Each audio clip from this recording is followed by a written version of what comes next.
Hello guys, কেমন আছো তোমরা? চলে আসলাম একটা নিউ মিনি ভ্লগ নিয়ে। তো আজকে করব বেগুনি। প্রথমে বেগুনগুলোকে এভাবে স্লাইস করে কেটে নেব।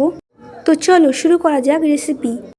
প্রথমে নেব 1 কাপ বেসন, তারপর নেব 1 কাপ চালের গুঁড়ো, পরিমাণ মতো লবণ, হাফ চামচ লঙ্কার গুঁড়ো, এরপর দেব হাফ চামচ ভাজা মশলা, তারপর দেব হাফ চা চামচ হলুদ গুঁড়ো আর কিছুটা পরিমাণ কালো জিরে। ব্যাস, এবার এটাকে ভালোভাবে মিশিয়ে নেব। এবার দেব জলটা আস্তে আস্তে দিয়ে এইভাবে ব্যাটারটাকে স্মুথ করে নেব।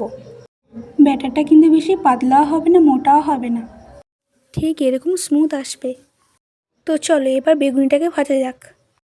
বেগুনিটাকে দেওয়ার পর এইভাবে বেগুনির ওপর তেলটা ছড়িয়ে দিতে হবে, তাহলে বেগুনিটা কিন্তু ফুলবে। তো এখানে রেডি আমার বেগুনি। এবার আমি করব অল্প করে একটু পেঁয়াজের পকোড়া। তো তার জন্য ওই একই ব্যাটারে একটু বেসন, একটু লঙ্কার গুঁড়ো মাখিয়ে নিয়ে ওই তেলে ভেজে নেব।